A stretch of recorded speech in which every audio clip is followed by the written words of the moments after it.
Buen día, compañeros. El día de hoy nos tocó a la compañera Yuri Esquivel Ramos y a su servidora Guadalupe Villa Valdés hablar un poco acerca del enfoque psicoanalítico y de la escuela psicoanalítica. Entonces, vamos a comenzar. Comenzaremos con los antecedentes históricos de la escuela psicoanalista. El término psicoanálisis aparece por primera vez en un artículo francés y a su vez el mismo año en el trabajo de observaciones adicionales sobre la neuropsicosis de defensa en 1896. Posteriormente, en la Edad Moderna, la psicoterapia asienta algunos de sus principales criterios, que son la hipnosis y la catarsis, que van a ser acuñados principalmente por Breuer, que es el maestro de Freud, de Sigmund Freud. Y posteriormente la catarsis, que es esta parte de que el paciente haga consciente algunas situaciones, ¿no? Esta parte del proceso terapéutico catártico. Posteriormente, J. Braid crea el concepto de hipnosis técnica, que ayuda a transformar una idea en actos que posteriormente Charcot, Hannett y Freud comienzan a utilizar. Principalmente el psicoanálisis comienza con esta técnica que es la hipnosis, que posteriormente vamos a abordar más a fondo en las técnicas. Si nosotros nos basamos en la historia del psicoanálisis, esta ha sido la ciencia que, a pesar de haberse desprendido de la medicina, sentó las bases para que la psicoterapia pudiera ser utilizada en el ámbito de la salud. Es así que, bueno, a pesar de que estamos hablando que es la primera técnica y la escuela, se puede decir que es la más vieja, se sigue utilizando actualmente, a pesar de que, bueno, se han creado nuevas teorías y varias corrientes, el psicoanálisis se sigue utilizando y se muestra con una veracidad, a pesar de todas las contradicciones que hay como el tiempo, que es muy duradera, que es costosa y que a veces no ayuda como de una manera tan eficaz y rápida como otras, como por ejemplo la cognitiva conductual. Sin embargo, sigue funcionando en adultos mayores, desde niños a adultos mayores, a diferencia de algunas otras terapias.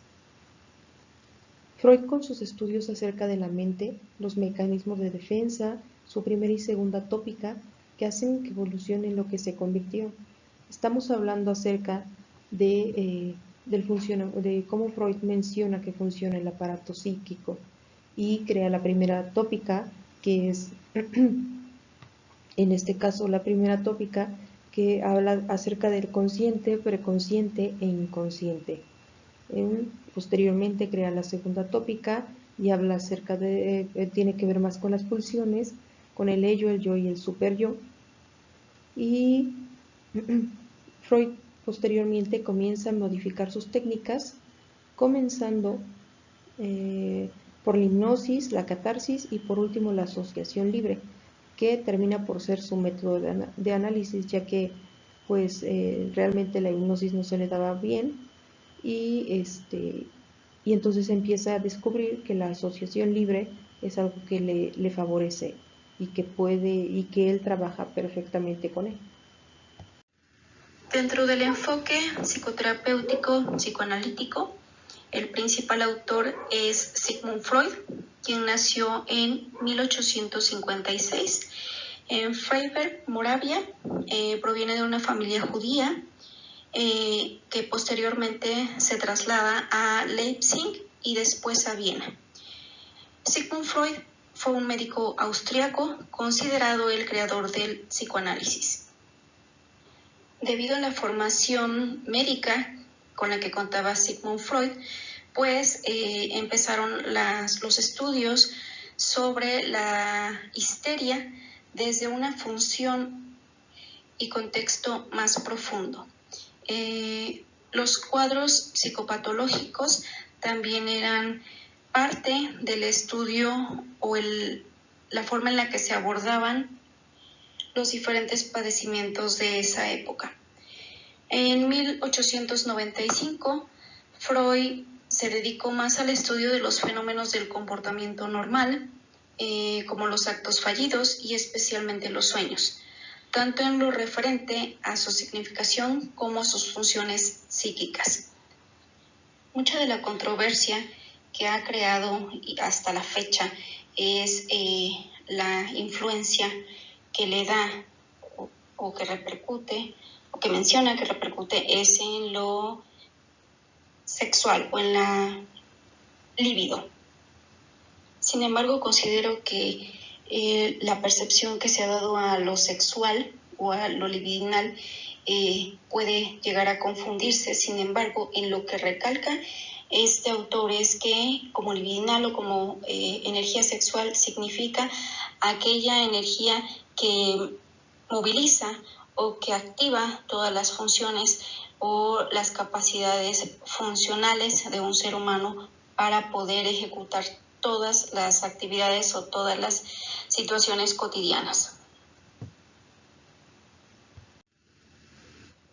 Retomando lo que dice mi compañera, precisamente vamos a mencionar una definición del psicoanálisis como tal, la de Freud.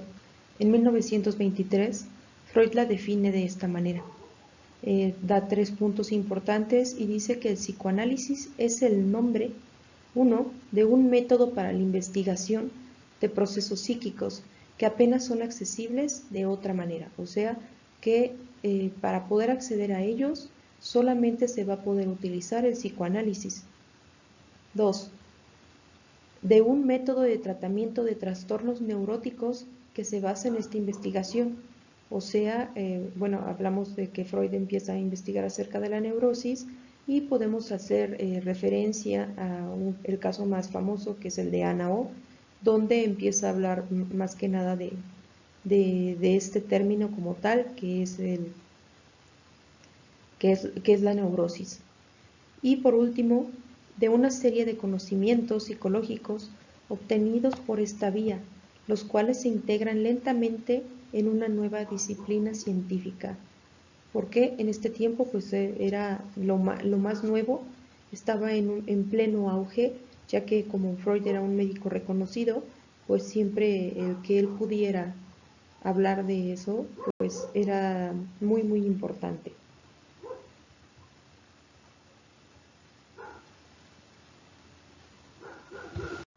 Dentro del proceso psicoterapéutico psicoanalítico se trabaja con material o aspectos relacionados con el aparato psíquico que conforman la primera tópica y constituido por el inconsciente, preconsciente y consciente.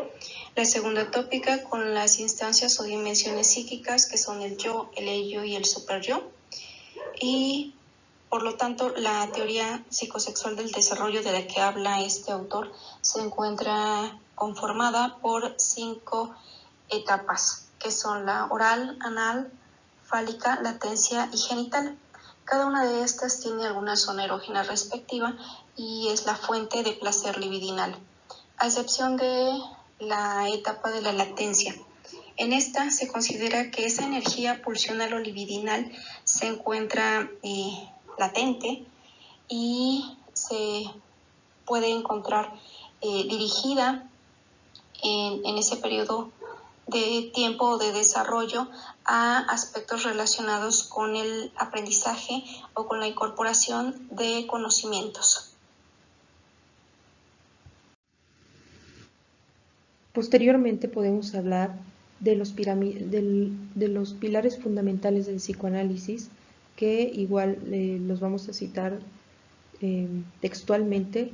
Es que la hipótesis de los procesos psíquicos inconscientes, el reconocimiento de la teoría de resistencia y de la represión, la aceptación de la sexualidad y del complejo de Edipo son los contenidos principales del psicoanálisis y los fundamentos de su teoría, y quien no apruebe todos ellos no deberá contarse entre los psicoanalistas. Freud, en 1923, si podemos darnos cuenta, es en el mismo año que él saca su definición y da los 3 puntos más importantes para que se pueda definir qué es lo que estudia el psicoanálisis y cómo lo podemos definir. Esto hace como un poco un resumen acerca de lo que acaba de mencionar mi compañera en esta parte de la sexualidad, el complejo de Edipo, que yo creo que va a ser una parte de lo más importante de la teoría de Freud, como que son las pulsiones, ¿no? Esta parte de las pulsiones de muerte, de vida, que vamos a estar acompañados de ellos a lo largo de la historia, va a ser muy importante. Y pues en esta parte es muy importante lo que él recalca, ¿no? Y quien no apruebe todos ellos no deberá contarse entre los psicoanalistas. Sabemos que Freud tuvo muchos seguidores, sin embargo, muchos deciden separarse de él porque pues no era como tal, en su biografía se dice que no es muy abierto al diálogo a las demás personas, ¿no? Que le gusta conocer, que le gusta enviarse cartas con varios de sus compañeros, sin embargo, pues de varios termina separándose y pues precisamente eso es lo más importante, ¿no? Que da cabida a otras personas que son, bueno, a otros psicoanalistas, sin embargo ya no siguen el psicoanálisis ortodoxo que sería el de Freud y deciden hacer otro tipo de cosas. Por ejemplo, Jung, que al principio estaba muy cerca de él, después decide crear su psicoanálisis y habla acerca del psicoanálisis de todo lo social, de los arquetipos y de las representaciones sociales, perdón. Posteriormente hablamos también de los postfreudianos, que podemos mencionar Melanie Klein con el pecho bueno, pecho malo, Anna Freud con los demás teorías, perdón, los nuevos mecanismos de defensa, y así podríamos seguir, ¿no? Hasta últimamente un actor, por ejemplo, Nacio, etcétera. Quienes algunos de ellos fueron sus discípulos y comenzaron a compartir algunas de sus perspectivas, pero diferir en otras más. Podemos mencionar a Alfred Adler con la psicología individual, Carl Jung con la psicología analítica y en lo posterior a Erich Fromm, Karen Horney, Melanie Klein, Erik Erikson, Jacques Lacan, Anna Freud, Ronald Fairbairn y Winnicott. De forma general se puede mencionar que incorporaron cada uno de estos autores desde su perspectiva un aspecto humanista, aportes a la terapia enfocada en niños o los diferentes estadios del desarrollo humano y que amplían las perspectivas para el trabajo psicoterapéutico. Dentro de la psicoterapia, el psicoanálisis es considerado el primer sistema estructurado tal y como se entiende en la actualidad. En un inicio se hacía uso de la hipnosis. La persona traía al momento el hecho o el suceso traumático y lo trataba de elaborar conscientemente y esto permitía la supuesta desaparición del síntoma. Con el paso del tiempo, pues se dieron cuenta que no se erradicaba como tal. Sin embargo, aquella liberación de todos estos sentimientos, emociones y demás vino a considerarse a lo que hoy conocemos como catarsis, que sería la liberación de todo aquello inconsciente o aquello que tenemos guardado. Y Freud lo consideró como el antecedente inmediato del psicoanálisis, dejando atrás ya la hipnosis como una técnica terapéutica que ya dejaba de ser funcional. También se considera que la asociación libre es la técnica que sustituyó al hipnotismo debido al diálogo que se hacía o que hacía la persona y que ante la descarga de emociones y recuento de la situación pasada podía ir hilando o podía ir haciendo alguna relación lógica o alguna que fuera más comprensible. Por lo tanto, se llamó a esto o traer a al consciente situaciones inconscientes se le denominó insight.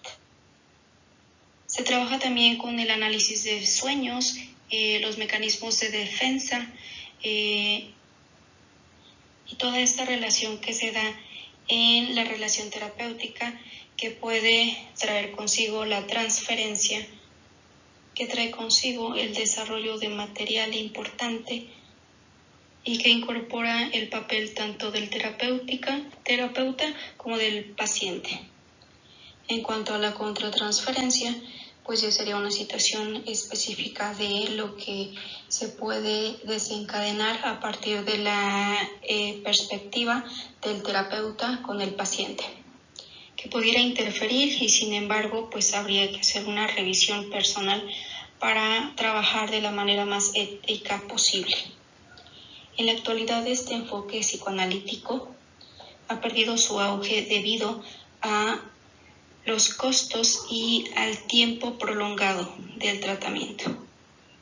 De igual forma, el tipo de procesamiento o de pensamiento que se requiere para someterse a un tipo de tratamiento como este, pues necesita ser alto, por lo que no todas las personas somos candidatas para este tipo de tratamiento. Se pueden tratar diferentes problemáticas, pero se van a enfocar principalmente a la situación de la infancia, a ir hacia atrás, a hacer regresiones y que éstas puedan favorecer el insight, que esto es algo pues difícil en algunas situaciones o personas, y aunado a esto pues faltaría mayor efectividad y objetividad de las técnicas y la objetividad de los resultados. En la actualidad entonces es